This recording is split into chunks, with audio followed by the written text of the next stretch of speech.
Bismillahirrahmanirrahim. Assalamualaikum warahmatullahi wabarakatuh. Alhamdulillah kita bisa berjumpa kembali di channel ini. Salawat dan salam selalu tercurah kepada junjungan kita Nabi besar Muhammad sallallahu alaihi wasallam.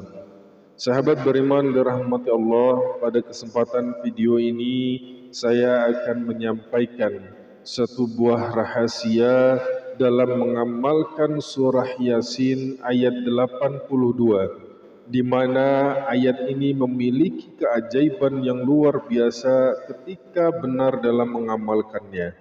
Apapun segala hajat kita, apapun yang menjadi keinginan kita, yang menurut kita mustahil dan tidak mungkin terjadi, maka dengan mengamalkan surah Yasin ayat 82 ini, apapun itu dapat Allah kabulkan.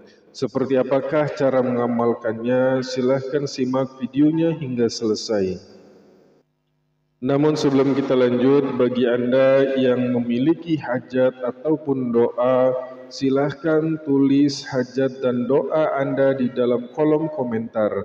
Insya Allah akan kita bantu doakan dan bantu aminkan bersama.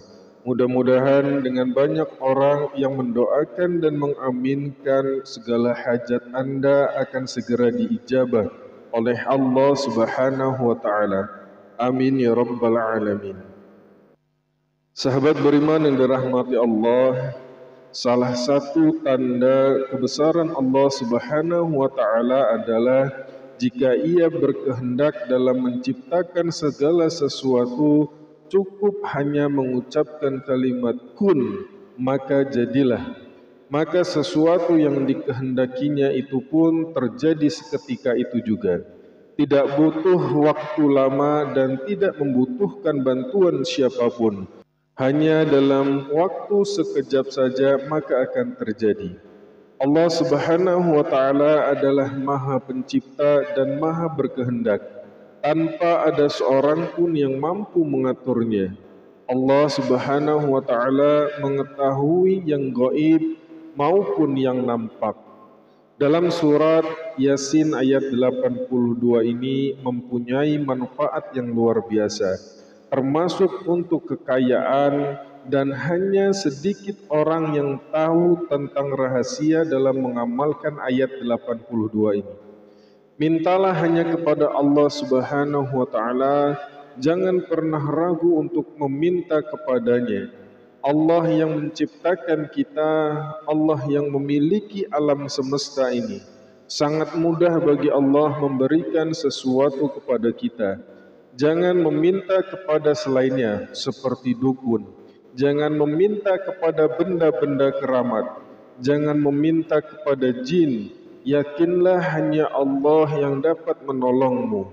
Sahabat beriman dirahmati Allah, lalu bagaimanakah cara untuk mengamalkan surah Yasin ayat 82 ini? Amalan ini digunakan untuk meminta sesuatu kepada Allah Subhanahu wa Ta'ala yang menurut kita tidak mungkin.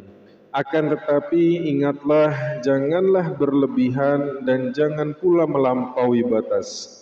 Caranya hanya dengan menyentuh ataupun menunjuk apapun yang kita inginkan. Tetapi sebelum membaca ayat ini, didahulukan terlebih dahulu dengan salat hajat, 2 rakaat, 4 rakaat ataupun lebih. Kemudian selesai salat hajat, bacalah bismillah sebanyak 113 kali. Kenapa 113 kali? Sesuai dengan surat yang ada di dalam Al-Quran. Tetapi ada satu surat yang tidak didahului dengan bismillah, yaitu surat At-Taubah. Karena surat dalam Al-Quran terdiri dari 114 surat dan satu surat tidak ada permulaan bismillah, sehingga totalnya 113. Maka sebelum itu, setelah melakukan sholat hajat, bacalah bismillah sebanyak 113 kali. Kemudian setelah membaca bismillah sebanyak 113 kali, lanjutkan dengan membaca salawat sallallahu ala Muhammad sebanyak 1000 kali. Solawatnya boleh solawat apa saja, akan tetapi solawat yang biasa seperti yang saya ucapkan adalah Sallallahu ala Muhammad atau Allahumma salli ala Sayyidina Muhammad wa ala ali Sayyidina Muhammad. Baca sebanyak 1000 kali. Pilih yang menurut kita paling ringan. Kemudian selanjutnya setelah itu pergi dan sentuh apa yang kita inginkan. Misalnya kita menginginkan sepeda motor ataupun mobil.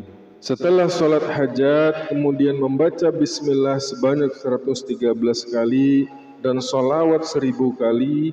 Kemudian pergilah ke tempat penjualan motor ataupun mobil yang Anda inginkan. Akan tetapi ingat, jangan berlebihan sambil menunjuk ataupun menyentuh motor yang Anda inginkan. Lalu bacalah ayat 82 surah Yasin ini, yaitu Bismillahirrahmanirrahim. Innama amruhu idza arada syai'an ayyakula lahu kun. Kemudian berdoalah dalam hati, ya Allah, jadikanlah motor atau mobil ataupun rumah ini menjadi milikku. Kemudian dilanjutkan dengan kalimat selanjutnya, fayakun. Maka insya Allah dengan keyakinan yang seyakin-yakinnya tidak akan lama lagi akan menjadi milikmu apapun yang kita inginkan itu. Kemudian apakah bisa untuk yang lain seperti harta yang banyak ataupun tanah yang luas? Tentunya bisa, untuk apapun itu bisa. Tetapi ingat, jangan gunakan yang salah dan juga tidak berguna. Kalau untuk kebaikan, walaupun ayat ini sangat ampuh, ingat sesuaikanlah dengan tingkat amalanmu. Lihat ibadahmu kepada Allah seperti apa. Kalau meminta yang besar, tentunya tingkatkan amalannya pun harus besar. Jagalah Allah, niscaya engkau akan mendapatkannya di depanmu. Kenalilah Allah di waktu senggang, niscaya Dia akan mengenalmu di waktu susah. Ketahuilah bahwa apa yang ditetapkan luput darimu, maka tidak akan menimpamu. Dan apa yang ditetapkan akan menimpamu, maka tidak akan pernah luput darimu. Ketahuilah bahwa kemenangan bersama kesabaran dan kemudahan bersama kesulitan dan kesulitan bersama kemudahan. Sahabat beriman yang dirahmati Allah Subhanahu wa taala, tentunya jika kita ingin doa kita dikabulkan oleh Allah Subhanahu wa taala, ketika kita ingin sesuatu, maka kuncinya adalah dekatkanlah diri kita kepada Allah Subhanahu wa taala. Perbanyaklah berbuat kebaikan, perbanyaklah bersolawat, perbanyaklah membaca Al-Quran, ataupun berbuat amal dengan amal-amal yang soleh. Kerjakanlah perintah Allah dan tinggalkanlah segala larangannya. Wallahu a'lam bisawab. Demikian yang bisa saya bagikan, mudah-mudahan bermanfaat. Akhirul kalam, assalamualaikum warahmatullahi